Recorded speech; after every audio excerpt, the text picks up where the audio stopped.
Bienvenue à tous dans ce nouveau débrief. Aujourd'hui, votre émission s'intéresse à l'expertise locale.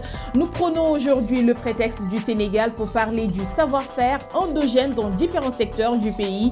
Il sera question de savoir les politiques ou autres mécanismes d'accompagnement qui sont disponibles ou mis en place pour promouvoir et protéger l'expertise locale. Et pour le cas du Sénégal notamment, nous verrons comment faire pour que les populations produisent ce qu'elles consomment et surtout qu'elles consomment ce qu'elles produisent.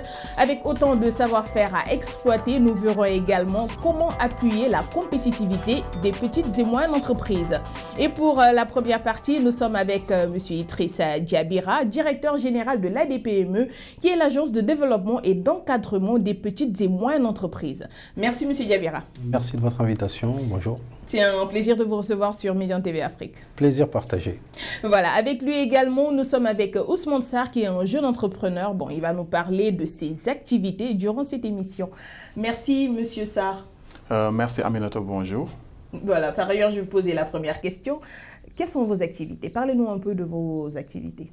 Alors, Sika Technologies, c'est une structure qui est spécialisée dans le domaine des objets connectés, qui non seulement accompagne les entreprises dans le domaine des objets connectés à implémenter des services, que ce soit au sein de l'entreprise ou bien en dehors de l'entreprise par rapport à son secteur, organise des formations diplômantes aux étudiants par rapport à la mise en place d'un objet connecté.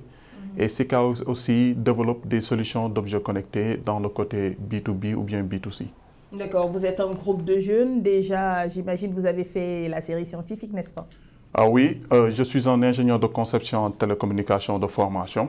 Et Sika Technologies est composé de 7 cofondateurs qui sont aussi des ingénieurs en télécom. Naturellement, après, il y a des spécialisations par rapport en fait aux postes qui ont été occupés au sein de Sika Technologies, que ce soit des business développeurs, que ce soit en fait des développeurs ou bien en fait des commerciaux et des ressources qui sont spécialisées en marketing. D'accord. Et par rapport à vos inventions, tout à l'heure, vous m'en parlez, vous avez mis en place un boîtier. Parlez-nous un peu de cette invention. Au sein de Sika Technologies, nous avons 3 produits. Le premier produit s'appelle Tangay, donc qui veut dire chaleur en Wolof. Et c'est un produit où vous avez la possibilité de monitorer la température, l'humidité au sein d'une salle serveur. En quoi faisant, nous mettons en place des capteurs de température, d'humidité et un capteur d'eau qui permet non seulement de pouvoir récupérer la température, l'humidité de la salle serveur, mais aussi de pouvoir en fait détecter des fuites d'eau au niveau d'une salle serveur. Et non seulement nous récupérons ces données, nous les traitons, et ce qui permettra vraiment à l'administrateur d'avoir à temps réel l'information au niveau de sa salle serveur et aussi une aide à la prise de décision. Nous allons y revenir. Monsieur Diabira, vous êtes le directeur de l'ADPME. C'est quoi l'ADPME déjà? Alors l'ADPME, c'est l'Agence pour le développement et l'encadrement des PME. C'est le bras opérationnel de l'État dans la politique en faveur des PME. Et elle a une double mission, aider à générer de nouvelles entreprises, en créer de nouvelles, et c'est aider ces dernières dans le domaine de la compétitivité. Il faut savoir que le tissu des PME, et ça c'est le recensement général des entreprises l'année dernière qui nous en a donné une photographie, a montré qu'on avait 408 000 PME ou unités économiques au Sénégal. Mais qu'une grande partie de ces PME étaient dans le domaine de l'informel ou étaient avec un statut d'entrepreneur, une seule personne qui est dans sa propre activité. Tandis que les grandes entreprises, en gros celles qui ont plus de 2 milliards de chiffre d'affaires au Sénégal, représentent quasiment la majorité du chiffre d'affaires de l'ensemble des entreprises. Donc on a plusieurs défis pour ces PME. D'abord faire en sorte qu'elles puissent accéder à des marchés.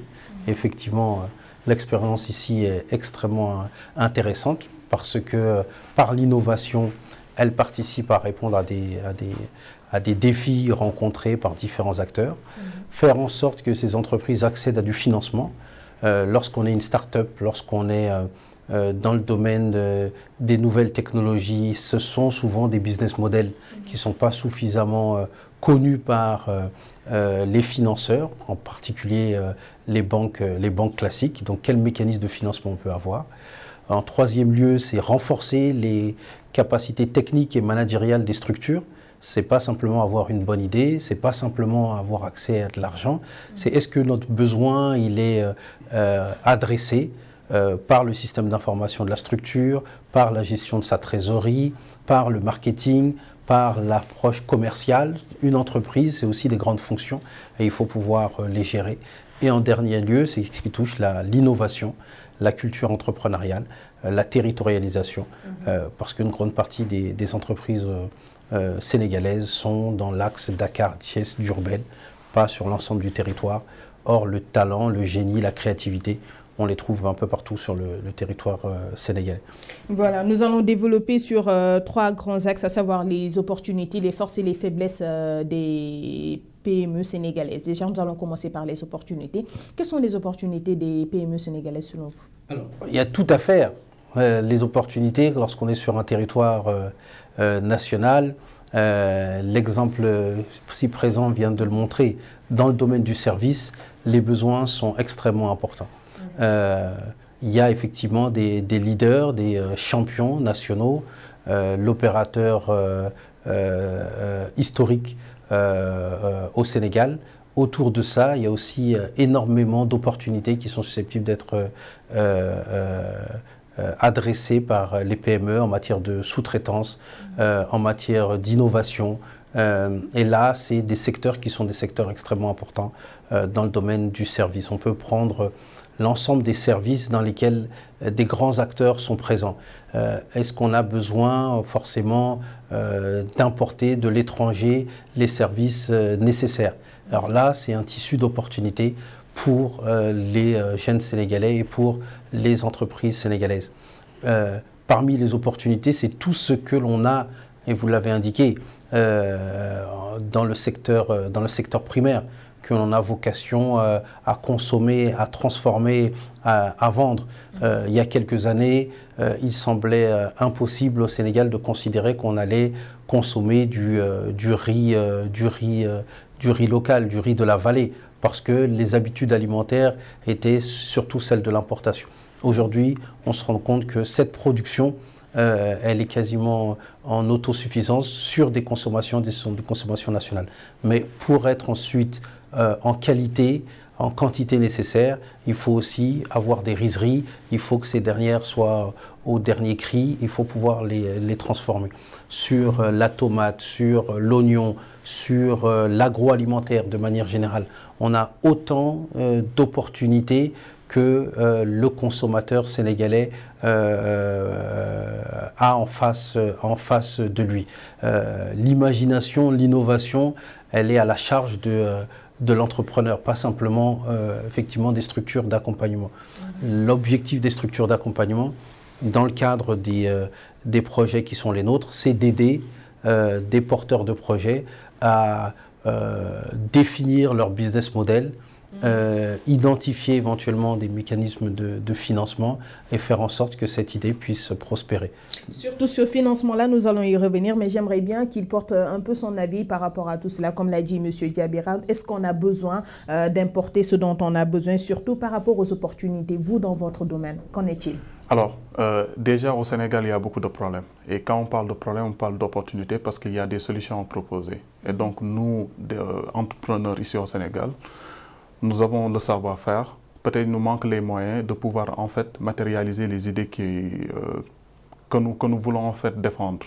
Au sein de SICA Technologies, par exemple, dans le milieu agricole, nous mettons en place un système d'irrigation automatisé où vous avez la possibilité non seulement de connaître le niveau d'eau, de pouvoir déclencher une pompe à distance, de mettre un système en pH mètre qui peut étudier la nature du sol, où vous pouvez savoir si, par exemple, ce sol est productif, si on y mettait de la tomate ou bien de la carotte, ou etc., etc. Donc, les objets connectés, c'est ça, c'est de contrôler le milieu, c'est de fournir les informations au sein du milieu, afin de pouvoir prendre en fait une décision qui est assez précise, où vous avez derrière une rentabilité agricole. Et en dehors de cela, comment se passe la démarche sur le terrain? C'est-à-dire, c'est vrai qu'il faut être compétitif sur le terrain, mais il y a en amont une formation de base qui doit se faire. Par rapport aux objets connectés, c'est une nouvelle technologie. Donc, il y a une formation permanente que nous faisons, nous, au sein de SICA Technologies. D'abord, j'ai eu l'occasion, lors de mon mémoire d'ingénieur de conception, à mettre en place un prototype de parking intelligent où vous avez la possibilité de pouvoir gérer le nombre de places, l'occupation en fait de la place de stationnement, mettre disons un chrono, avoir un système de réservation à distance et d'intégrer un système de paiement. Donc, et vous êtes encadré pour ce genre Oui, on est encadré. Il y a assez de professionnels ici au Sénégal, dans le domaine des objets connectés, dans le domaine du big data, où nous avons vraiment cette possibilité de pouvoir déployer ces genres de solutions. Maintenant, concrètement, par rapport à la démarche, ça peut être assez difficile, parce que la plupart des gens ne connaissent pas en fait le terme d'objet connecté. Donc, il faudra vraiment insister sur les opportunités que ça peut dégager derrière. Et surtout expliquer. Expliquer et qu'est-ce qu'en fait la structure gagnerait derrière par rapport à l'implémentation de cette solution. Et M. Diabira, comment vous voyez tout cela, déjà surtout par rapport à l'encadrement et à la formation qui est un élément très essentiel, en dehors du financement? Absolument. Il faut savoir que la plupart des entrepreneurs, heureusement d'ailleurs, ils n'attendent pas l'État pour se lancer, pour initier. Ils identifient d'abord des problèmes et ils se disent qu'ils ont les opportunités d'en apporter des réponses par rapport à leur background, par rapport à leur cursus. Et je pense que déjà la première chose, c'est avant tout l'état d'esprit qu'il faut saluer, encourager, féliciter. La problématique, souvent on se dit tout nous vient de l'extérieur, ou comment est-ce qu'effectivement sur l'extérieur on peut être compétitif. Faut bien savoir que les réponses aussi nous viennent d'abord de l'intérieur. Dans le domaine du transfert d'argent, Wari qui s'est développé sur toute la sous-région, c'est sénégalais.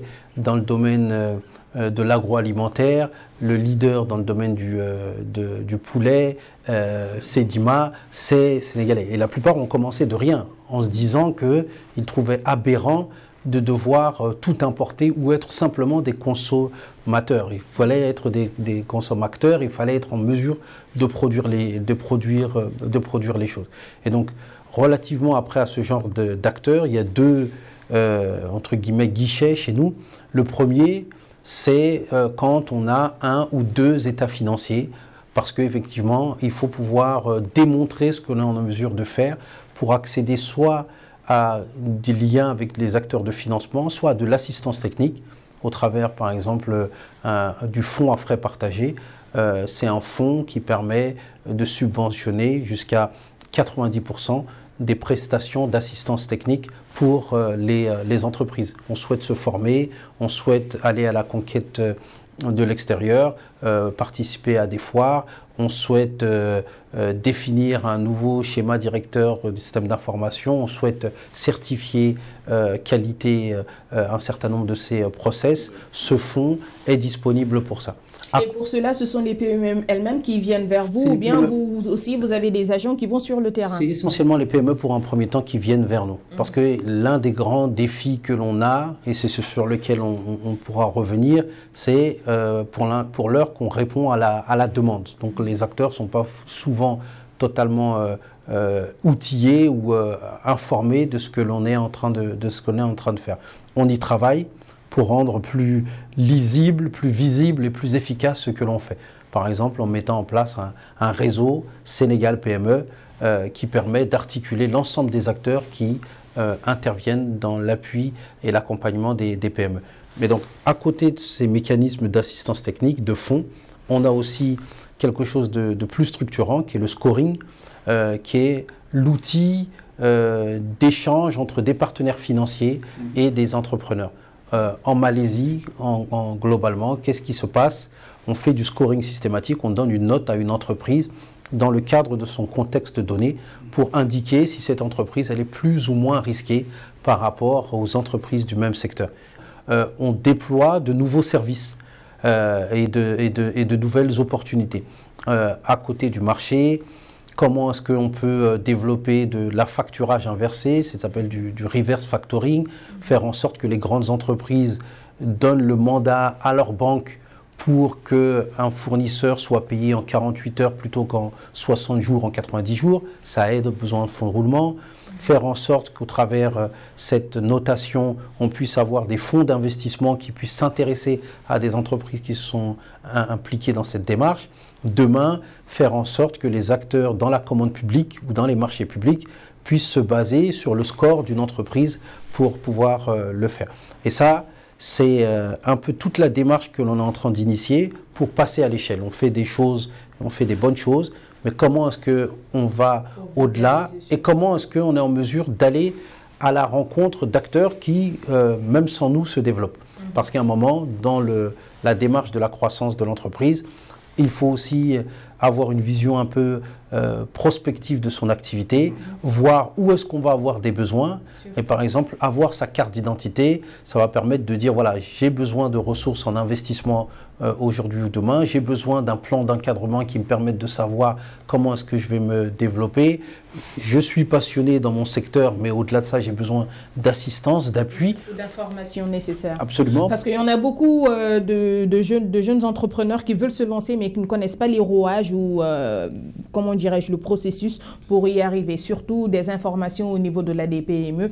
Et comme vous l'avez dit tout à l'heure, vous pouvez faire des prospections, aller sur le terrain et voir quels sont ces jeunes entrepreneurs-là qui ont surtout besoin d'encadrement pour se propulser. On lance un certain nombre de projets structurants, notamment le concours de business plan.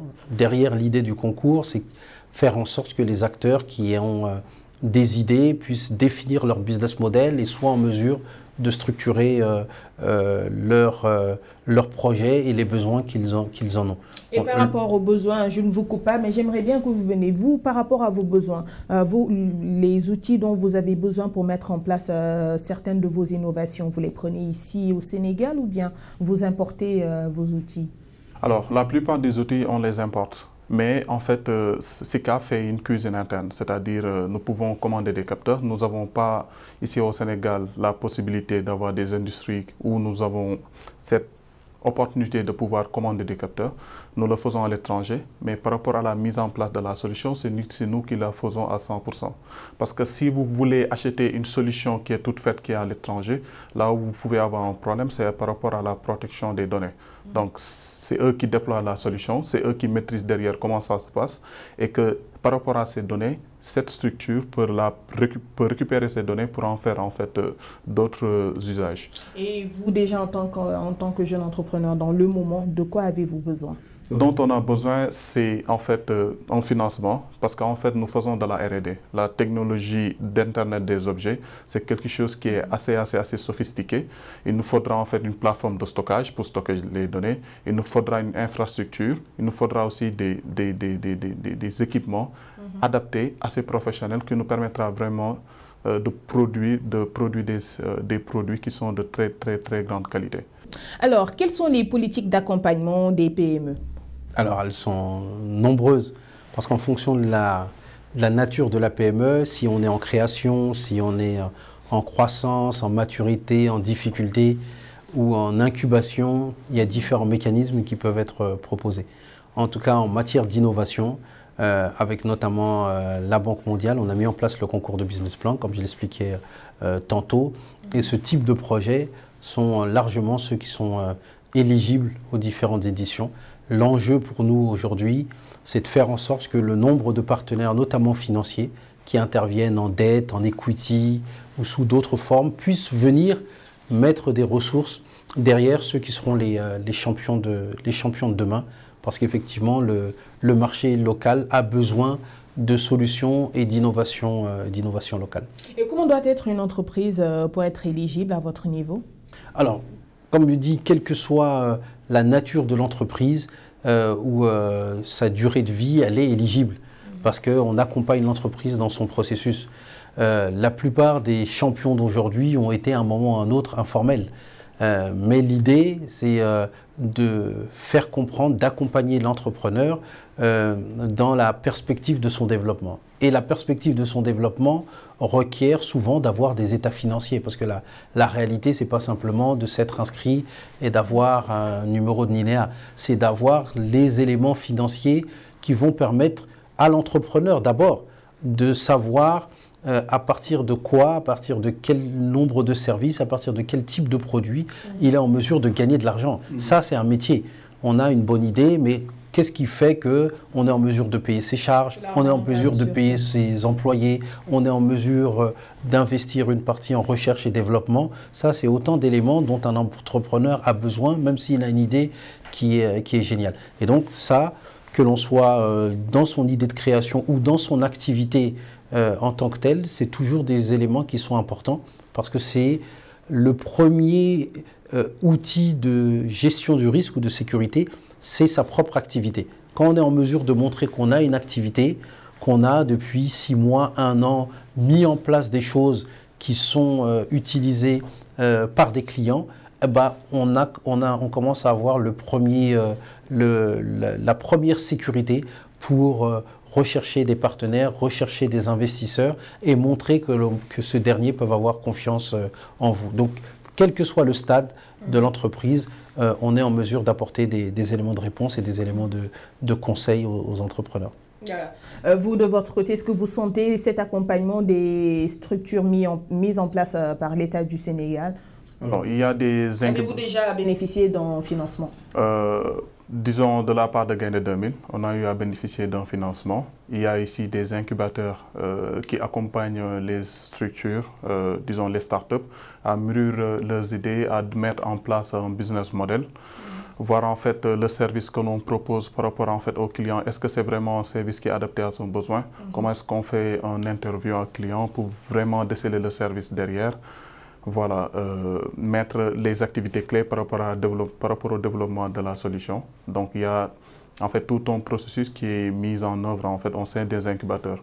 Maintenant, après 2 ans d'expérience, ce qui manque vraiment, ce que je vois ici au Sénégal, souvent, il y a un problème en termes de, disons, de compétences par rapport à l'IoT. Souvent, en fait, une personne qui vous incube, c'est vraiment, en fait, une structure qui vous incube, c'est une structure qui connaît ce que vous faites et qui connaît vraiment la réalité, en fait, du marché par rapport, en fait, aux produits et services que vous développez. Voilà, je ne vous coupe pas, mais M. Diabira l'a dit tout de suite, au-delà même de cette idée que vous avez de développer, il faudrait quand même voir si le projet est rentable ou pas. Voilà. Le vôtre, l'est-il? Oui, Sika Technologies, en une année, a réalisé plus de 7 millions de chiffres d'affaires, que ce soit dans la formation, dans l'accompagnement aux entreprises et aussi à la mise en place de la solution Tanguy, comme je vous l'ai dit. Donc vous n'avez eu aucune difficulté à développer vos activités? Parce que nous avons eu l'accompagnement de Gaïndé 2000 et qui était vraiment très bien par rapport en fait au cas où nous avons besoin par exemple de M. Diabira par rapport à ses contacts, le voir, le proposer par rapport à notre projet. Donc, eux, ils mettaient vraiment en fait l'effort qu'il fallait pour pouvoir rencontrer les bonnes personnes.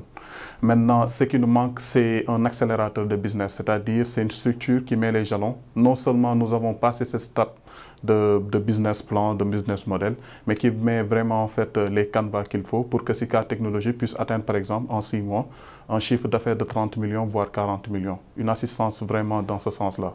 Mais disons qu'ici au Sénégal, il y a pas mal d'incubateurs qui aident vraiment les entrepreneurs à pouvoir mûrir et à pouvoir développer leurs projets. Et vous arrive-t-il d'exporter vos produits? Alors, pour l'instant, ça c'est une vision à long terme de Sika Technologies parce que c'est une entreprise qui est sénégalaise. Donc nous avons vu les opportunités qu'il y a ici au Sénégal et pour l'instant c'est vraiment déployer une solution par rapport au Sénégal, d'apporter une valeur ajoutée à l'écosystème sénégalais et plus tard exporter cette solution dans la sous-région et peut-être en Europe. Nous sommes à la fin de cette première partie. Un grand merci à M. Diabira qui, je le rappelle, est le directeur général de l'ADPME et également Ousmane Sarr qui est jeune entrepreneur. Restez avec nous, on se retrouve dans quelques instants pour la seconde partie du débrief.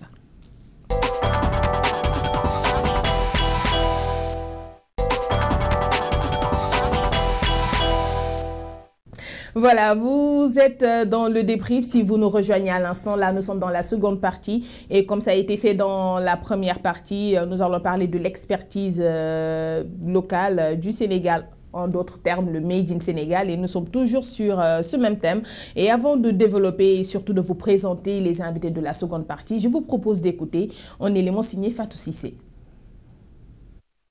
Ils ont fini de s'implanter dans le paysage commercial de la capitale sénégalaise. Ce sont les Chinois qui ont déjà pignon sur rue dans tout Dakar. Ces produits chinois, réputés bas de gamme, sont quand même vendus à des prix accessibles. Nous vendons des chaussures pour hommes, femmes, enfants. Les prix varient entre 500, 700 et 1500 francs CFA. Et cela dépend des chaussures. Le prix est très accessible. C'est pourquoi nous recevons des commandes de partout. La ventilation rapide des articles Made in China porte ainsi un coup fort aux produits locaux. L'artisanat sénégalais, notamment la cordonnerie, pâtit de cette concurrence. Ils photographient nos modèles à notre insu et les émitent chez eux. Ils reviennent les vendre à des prix beaucoup plus moins chers. Et en plus, ils sont mieux outillés que nous. Même dans la décoration des pochettes et sacs, ils nous devancent de loin.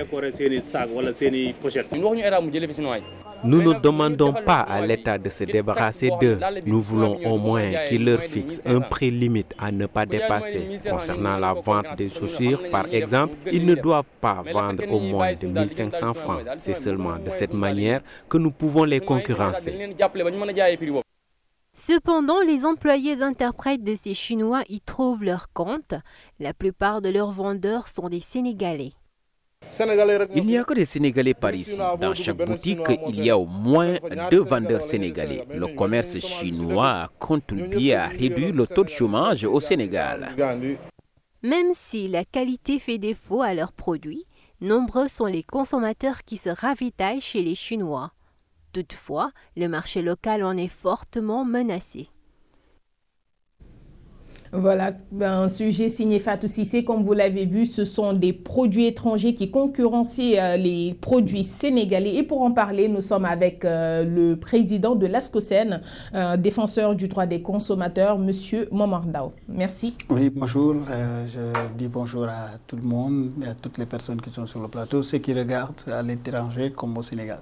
Voilà, c'est un plaisir de vous recevoir à nouveau sur Médian TV Afrique. Et avec lui, nous sommes avec un jeune entrepreneur que je vais laisser le soin de se présenter. Et nous prenons comme prétexte aussi le domaine de l'artisanat. Il évolue dans ce secteur, n'est-ce pas? Bonjour, c'est Tala Wadji, directeur commercial du groupe Eswadi Production, une entreprise artisanale spécialisée dans la conception et la fabrication de chaussures et de petites maroquineries. Et avant tout, je vous demande, que pensez-vous déjà de ce reportage que vous venez de voir? Oui, c'est quelque chose qui est déplorable, puisque les artisans sénégalais ne peuvent pas produire une telle quantité pour pouvoir le mettre sur le marché, vu que les chaussures qui viennent de l'extérieur, surtout les chaussures chinoises, sont des produits qui sont d'une quantité extrêmement importante, avec des finitions extrêmement aussi visibles. Mais qui ressemble beaucoup au nôtre. Oui, qui ressemble beaucoup au nôtre parce que c'est du copie. Quand il vient, il voit nos modèles, ce que les Sénégalais aiment. Ensuite, ils photographient et ils vont en Chine. Ils reprennent tout cela et l'écouler au niveau du marché local. Et tout cela, ce que cela vous fait, quel impact sur vos activités à vous? Oui, ça ralentit vraiment l'accroissement des entreprises artisanales. Puisque vous ne pouvez pas du tout concurrencer ces gens-là, donc du coup, vous ne pouvez plus vendre correctement vos produits. Vous êtes obligé de rabaisser vos prix pour pouvoir les écouler. Bon. Alors, Momar Ndao, un regard peut-être sur ce reportage? Oui, bon, moi, ce qui me d'abord vient à l'esprit, c'est qu'il faut protéger la production locale. Pas forcément les commerçants, parce que vous savez, il y a eu un débat qui a eu lieu il y a de cela quelques années. Les commerçants chinois devaient partir, soi-disant. Ils étaient demandés par l'Union nationale des commerçants du Sénégal. Donc je pense qu'il faut faire la part des choses entre le commerçant qui va vendre un produit et le fabricant local. L'artisan local doit être protégé.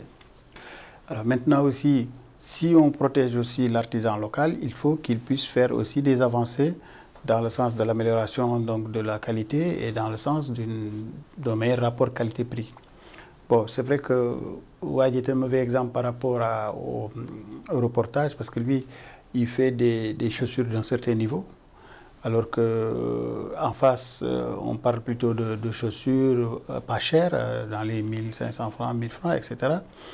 Tandis que lui, il est à un autre niveau de prix, Mais effectivement, sur le segment de l'offre du niveau de prix où il n'y a pas forcément la présence chinoise. D'accord? Donc il n'est pas, lui, concurrencé par les Chinois. D'accord. Et au-delà même des Chinois, c'est vrai qu'il y a d'autres, on a juste pris l'exemple des Chinois, mais il y a d'autres produits quand même qui viennent d'autres pays qui concurrencient les produits sénégalais. Alors maintenant, il faudrait aussi que les Sénégalais essayent de s'adapter. Par exemple, l'artisanat local doit pouvoir dire quelle est la problématique des Sénégalais. Si vous avez remarqué, les Sénégalaises sont très coquettes. Et elles aiment avoir plusieurs chaussures à 1000 francs que d'avoir une seule paire à 25 000. Parce qu'une fois qu'elles mettent la paire, elles pensent qu'elles ne peuvent plus remettre ça puisque les gens l'ont déjà vu. C'est un peu comme ça qu'elles fonctionnent. Et donc, elles préfèrent avoir la quantité, pas forcément la durée ou la résistance, etc. Donc, si elles peuvent changer tous les jours de chaussures, elles sont plus preneurs que si elles peuvent acheter une chaussure qui va coûter cher et qui fait qu'elle va être portée 1 ou 2 fois. Donc ça aussi, c'est des situations pour lesquelles il faut qu'il y ait une offre. S'il n'y a pas d'offre comme ça, aussi, ça pose certains problèmes.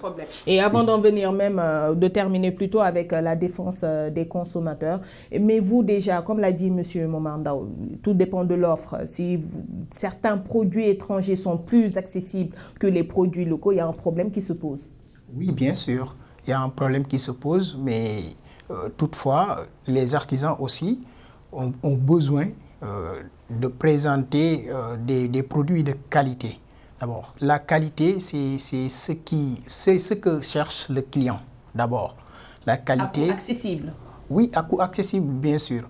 Mais on peut dire que la production locale, par exemple, les chaussures qui concurrencent, nous, ce que nous faisons, sont beaucoup plus chères, sont des chaussures cuir. Nous faisons du cuir.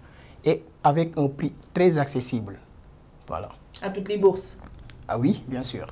Et dites-nous, comment ça se passe la production en interne? Les produits que vous utilisez pour faire vos chaussures sont du Sénégal ou bien vous importez? Oui, il y a une partie du Sénégal, mais aussi nous importons quelques matières premières. Par exemple, des cuirs italiens, mais aussi des accessoires chinois ou bien des accessoires qui viennent de la Turquie aussi. Vous utilisez tout cela pour faire votre production nationale. Voilà. Et de quoi avez-vous besoin en général pour être compétitif sur le marché? Oui, ce que nous avons besoin, d'abord la première chose, c'est de pouvoir produire une quantité très importante. Dans l'instant que nous sommes, la production de l'entreprise est très limitée. C'est-à-dire la demande est supérieure à l'offre.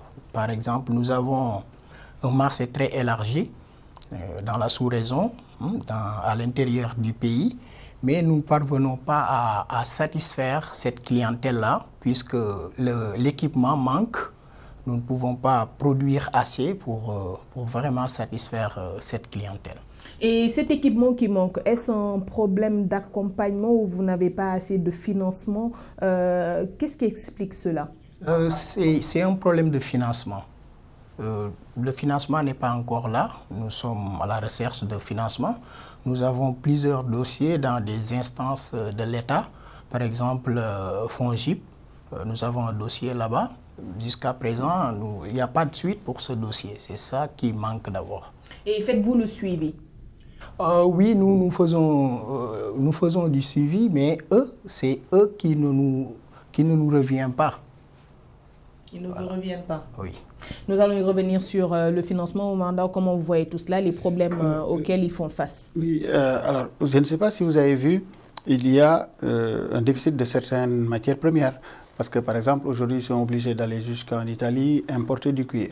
Donc il faudrait qu'il y ait une offre locale de cuir à mesure d'avoir la qualité qu'ils veulent. Peut-être qu'ils ne l'ont pas trouvé ici, c'est pourquoi ils vont aller l'acheter à l'étranger. Ça va coûter peut-être plus cher. Et ce qui explique par ailleurs le prix élevé de certaines de leurs productions. Exactement. Donc si on a une offre locale de cuir de qualité, ça va coûter moins cher que de l'importer. Donc il faudrait que pour les intrants aussi qu'il y ait une offre locale. C'est-à-dire qu'on doit pousser l'État à encourager des investissements pour la transformation de certains produits tels que les cuirs, etc. et pour la fabrication de certains intrants ce qui va permettre donc des coûts de revenus plus faibles et qui va leur permettre de faire plus de baisse de prix et plus d'offres tout en gardant leur marge. Je pense que ça, c'est extrêmement important. Quel est le rôle dans tout cela de l'ASCOSEN dans la compétitivité? Alors, nous avons toujours dit qu'il faut que l'État appuie le secteur national.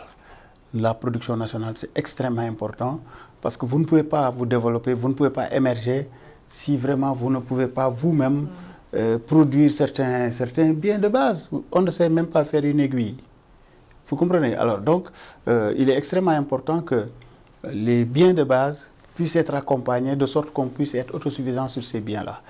En matière de chaussures, en matière d'habillement, en matière de tissu, il faut qu'on puisse avoir, en tout cas, les moyens de pouvoir avoir une offre locale présente. Mais sans offre locale sur ces éléments basiques, c'est très difficile donc de pouvoir émerger. Et il est extrêmement important qu'on puisse les appuyer sur le plan de la logistique, qu'ils puissent avoir suffisamment de matériel pour pouvoir exporter et faire face à la demande.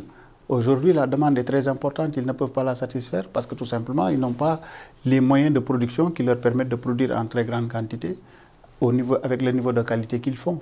Et donc, ça demande... Oui, continuez. Ça demande, par exemple, au lieu de demander que l'on importe seulement des produits qui viennent de Chine, il faudrait qu'on importe la technologie, qu'on fasse venir ici des industries qui vont leur permettre, eux, de pouvoir avoir de la matière première faite localement. Faire un partage d'expérience. Voilà, et puis une joint venture, ça va leur permettre, eux, de pouvoir utiliser leur talent, utiliser leurs connaissances, utiliser leur qualité, leur technologie pour pouvoir, en tout cas, offrir davantage de produits à des niveaux de normes beaucoup plus élevés. Et vos actions se limitent-elles seulement au plaidoyer? Parce qu'il faut parfois aussi poser des actes pour que les choses se fassent. Oui, alors, de deux choses l'une, soit on fait un plaidoyer, on nous écoute, ou on fait un plaidoyer, on ne nous écoute pas. Si on ne nous écoute pas, c'est là où on va dans la deuxième phase. Mais là, le gouvernement semble dire nous sommes d'accord. Maintenant, nous attendons qu'il y ait des actions concrètes parce que ça ne sert à rien d'être d'accord s'il n'y a pas d'action concrète. Et par rapport à ce genre de situation-là, vous avez eu déjà à faire un plaidoyer là-dessus? Bien sûr.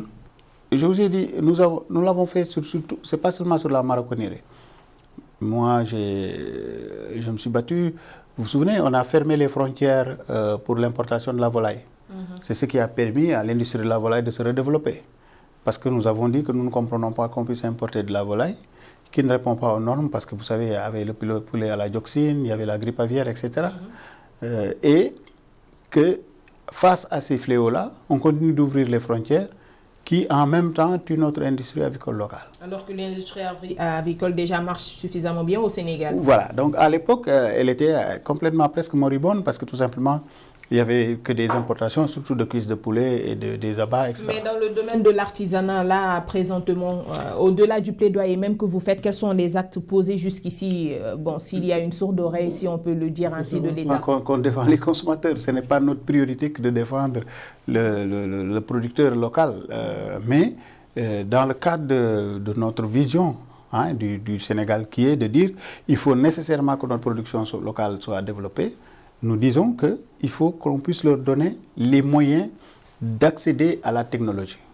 Parce qu'aujourd'hui, peut-être le temps que vous allez faire pour fabriquer une chaussure avec un niveau de qualité qu'ils font sera beaucoup plus réduit s'ils ont un certain nombre d'outils.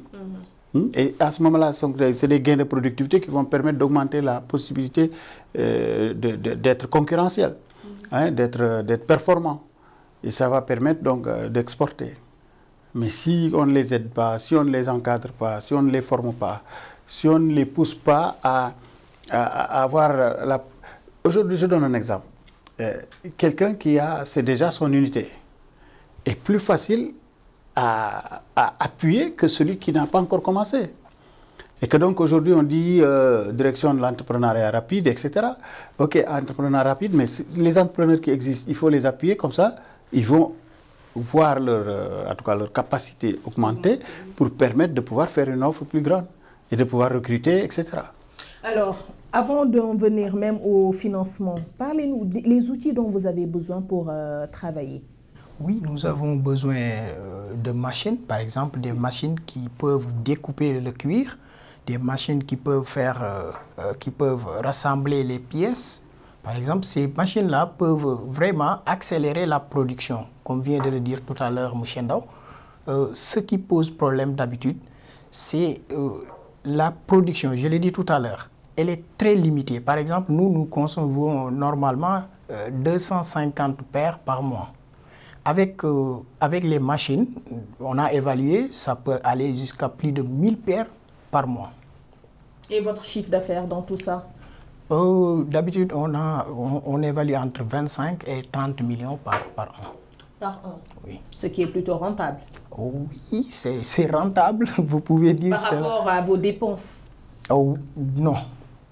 Je ne dirais pas par rapport à nos dépenses. Vous dépensez plus que ce que vous vendez? Oui, actuellement, on dépense plus.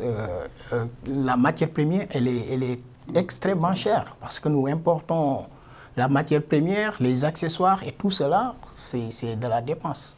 Comme vous l'avez dit tout à l'heure, vous avez fait des démarches envers certaines structures pour avoir du financement et jusque-là, peut-être, le financement n'est pas encore là. Comment ça se passe le suivi? Essayez-vous d'autres paramètres pour avoir accès au financement en dehors des structures de l'État, par exemple nouer des partenariats avec certaines structures privées et notamment aussi pour l'exportation peut-être? Oui, il y a d'autres moyens aussi, par exemple, mais les autres moyens, c'est des moyens trouvés à l'extérieur, par exemple.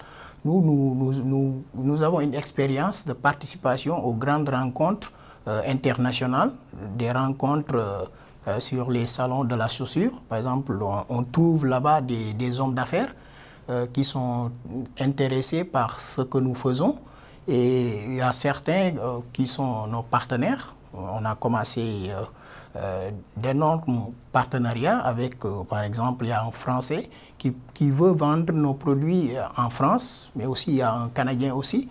Voilà, nous sommes à la démarche de trouver des financeurs ou bien des partenariats qui sont à l'extérieur, puisque nous ne pouvons pas le trouver ici, dans notre pays. Et par rapport même au partenariat, quels sont vos rapports avec le patronat national?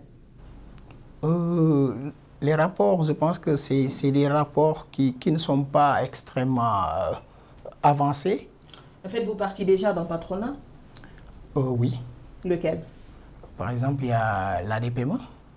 Bon, l'ADPME, c'est une structure qui accompagne et finance plutôt des petites et moyennes entreprises. Quand on vous parle d'un patronat, il s'agit parfois du CNES ou du MEDES, par exemple. Un patronat, c'est-à-dire un regroupement comment dirais-je, un regroupement de patrons d'entreprises, par exemple. Quand je vous prends le mouvement des entreprises du Sénégal sans faire de la publicité, c'est une organisation où se rencontrent des hommes d'affaires, des patrons d'entreprises et parfois quand il s'agit d'aller dans une rencontre économique, ils nouent des partenariats et chacun essaie d'aider son collègue à sortir peut-être de certains cas, pour le résumer ainsi. Pour cela, nous n'en faisons pas encore partie de ces structures-là. Vous n'avez pas de partenaires privés ici au Sénégal, ou publics plutôt? Oui, nous avons des partenaires privés ici au Sénégal, par exemple, ou même privés aussi. Je dirais, nous allons certainement faire des démarches pour encore trouver ces partenariats davantage. Par exemple, nous avons quelques entreprises. Par exemple, il y a Snedai, c'était un partenaire, mais aussi il y a d'autres entreprises qui sont moins connues, voilà, qui nous font confiance. Pour vous en sortir. Oui. Alors, Maman, dans tout ça, comme vous voyez, peut-être il y a ce manque quand même de connaître les rouages et les paramètres pour peut-être se lancer sur le marché et être compétitif. Il faut qu'il y ait davantage d'encadrement pour les aider à voir quelles sont les possibilités de pouvoir trouver des joint ventures, quelles sont les possibilités d'avoir un financement, etc. Mais il faut qu'il y ait un accompagnement vraiment le plus serré possible pour leur permettre de savoir où est-ce qu'ils peuvent aller trouver de la compétence, où est-ce qu'ils peuvent trouver de la logistique, etc. Et c'est ça qui va permettre de développer. Parce qu'en fait, ils se sont débrouillés tout seuls, ils sont arrivés à ce niveau tout seuls, mais ils ne peuvent pas aller plus loin si on ne les aide pas. Parce que le niveau d'investissement est assez important parfois. Donc, ce qui fait que pour pouvoir aller dans l'étape supérieure, il faut qu'il y ait un accompagnement soit au niveau de la banque, soit au niveau de l'État, etc. Et je pense que l'État aurait dû, par exemple, mettre en place des maisons de l'artisan Bon, c'est vrai, il y a les maisons de l'outil, mais qui permettraient aux artisans de pouvoir bénéficier de certains investissements lourds en partage, hein, qui leur permettent donc de pouvoir venir là-bas. Mettons, s'il y a une table de découpe laser pour le cuir, bon, c'est vrai, c'est un investissement lourd. Si vous êtes une petite unité, vous ne pouvez pas. Mais l'État peut, par exemple, faire cet investissement ou bien en joint venture avec des privés, et que donc tous les cordonniers locaux qui veulent faire donc de la maroquinerie puissent venir là-bas avec leur matière première et faire découper des choses comme ça pour gagner du temps. Alors, et vous, déjà, en tant que défenseur des consommateurs sénégalais, comment, selon vous, et quelles sont les solutions à mettre en place pour amener les Sénégalais à cultiver la préférence locale? Il faut que ceux qui aussi font de la production locale fassent un peu de marketing et une petite approche. En se disant, je vais être dans un créneau, est-ce qu'il est porteur? Si le créneau n'est pas porteur, il faut réajuster son approche. Parce que comme je l'ai dit tout à l'heure, la femme sénégalaise est très coquette et selon sa bourse, quelle que soit sa bourse, elle veut toujours être coquette. Et pour la Sénégalaise, être coquette, c'est d'avoir plusieurs choses et c'est de changer. D'ailleurs, en Wolof, on dit sañse, ça veut dire changer. Celui qui ne change pas d'habit n'est pas coquet. Donc, ça veut dire qu'il faut qu'il y ait une offre plurielle et accessible. Parce que tout le monde n'a pas les moyens de sa coquetterie, comme on dit. Et donc, si vous n'avez pas une grande bourse, vous serez obligé de vous rabattre sur des prix les plus faibles possibles. Quitte à avoir peut-être porté la chaussure une ou deux fois, l'essentiel est que vous puissiez changer de chaussure. Et donc, sur tous les segments, il faut faire une offre. C'est comme quand je parle d'aviculture. Si aujourd'hui le Sénégalais veut un poulet déjà préparé, déjà déplumé, plus facilement cuisinable, il faut faire une offre. Si les Sénégalais préfèrent des parties, ça veut dire des cuisses ou des ailes, etc., et que c'est peut-être moins cher à l'achat, il faut qu'il y ait une offre. Mais s'il n'y a pas d'offre, et que d'autres font une offre, bon, les gens vont se retourner vers cette offre-là.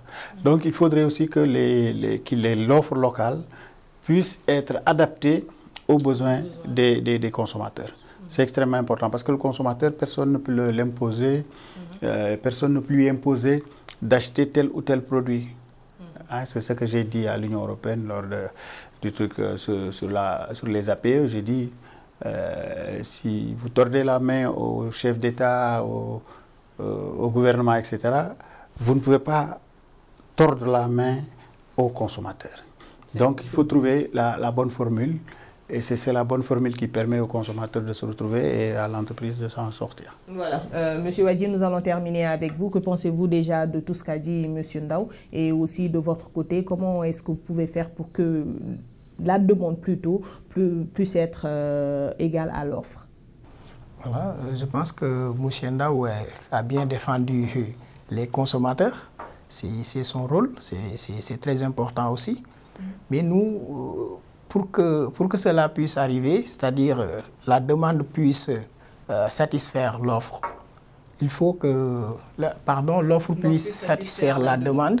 Voilà, il faut que nous ayons des équipements, comme je l'ai dit tout à l'heure, des équipements qui peuvent vraiment produire une capacité très importante. C'est ça qui fait la différence. Si vous n'avez pas les équipements, l'expérience est là. Hein, vous pouvez tout faire, mais vous n'arriverez pas à votre objectif. D'accord. Et quel est ce message, pour terminer, que vous lancez à l'endroit peut-être de nos autorités qui nous écoutent à l'instant pour vous venir en aide, pour vous aider quand même à sortir de l'impasse? De venir vers les artisans. Il faut venir vers les artisans, venir les voir, qu'est-ce qu'ils font.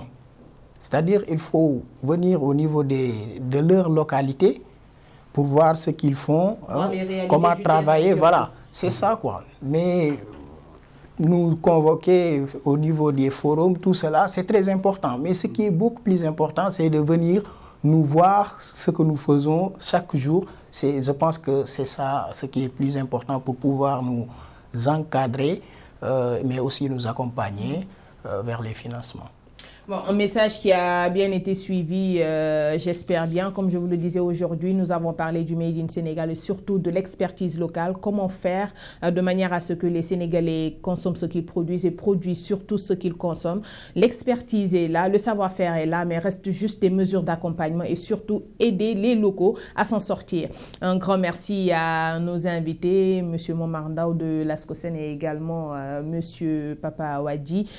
C'est la fin du débrief. Un grand merci surtout à la rédaction et également à la réalisation, surtout la technique. Le débrief la semaine prochaine, toujours sur Médian TV Afrique.